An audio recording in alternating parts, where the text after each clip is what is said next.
ഏതായിരുന്നാലും നല്ല കാര്യം. സാധാരണ നമ്മൾ AC റൂമുകളിൽ ഇരുന്നാണ് സ്മാർട്ട് സിറ്റി ഉദ്യോഗസ്ഥർ ഞങ്ങളൊക്കെ ഈ ചർച്ചകൾ നടത്തുന്നത്. അപ്പോൾ അത് അവസാനിപ്പിച്ചു. ഇനി പ്ലാനുമായിട്ട് നേരെ ഫീൽഡിൽ വരികയാണ്. ജനങ്ങളെ ഇടയിലിറങ്ങി ജനങ്ങളെ മനസ്സിലാക്കി എന്താണോ ഈ ഒരു മേയർ പദവി കൊണ്ട് ഉദ്ദേശിക്കുന്നത് അതിൽ നിന്ന് 100% നീതി പുലർത്തുക. അല്ലാതെ ഉത്തരേന്ത്യയിലെ പാവപ്പെട്ട ജനങ്ങളെ കണ്ണിൽ പൊടിയിടും പോലെ എന്താ പറയുക, ആ രീതിയിലുള്ള ഒരു പ്ലാനുമായിട്ട് ഇറങ്ങരുത്. മലയാളികളാണ്, വർക്കൗട്ട് ആവില്ല.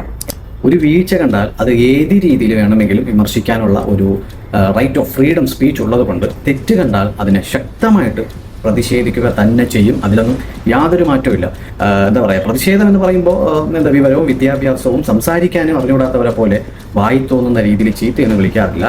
വളരെ മാന്യമായിട്ട് എന്താണോ നിങ്ങളുടെ ഭാഗത്തു നിന്ന വീഴ്ച അതിനെ ചൂണ്ടിക്കാണിച്ചുകൊണ്ട് തന്നെയായിരിക്കും വിമർശിക്കുന്നത്. നിങ്ങളൊരു നല്ല കാര്യം അതിനകത്ത് ചെയ്തിട്ടുണ്ടെങ്കിൽ അതിനെ നമ്മൾ ശരിവെക്കുക തന്നെ ചെയ്യും. കാരണം ജനങ്ങളാണ് വലുത്, ജനങ്ങളാണ് നിങ്ങൾ അധികാരത്തിലേറ്റിയത്, ജനങ്ങളുടെ കാര്യം ചെയ്തു കൊടുക്കാനാണ് നിങ്ങൾ അധികാരത്തിൽ വന്നിരിക്കുന്നത്. അപ്പോൾ അത് ഒന്ന് ഓർത്താൽ കൊള്ളാം. പിന്നെ നമ്മുടെ ബഹുമാനപ്പെട്ട മേയറോട്, അതായത് ഡെപ്യൂട്ടി മേയറോട് ഒരു കാര്യം പറയാനുള്ളത്, ഫോട്ടോഷൂട്ട്, റീൽസ് എന്നിവ കുറച്ച് ചെയ്യുന്ന തൊഴിലിനോട് കുറച്ചൊക്കെ ആത്മാർത്ഥത കാണിക്കുക. അപ്പോൾ നാളെ കാണാം.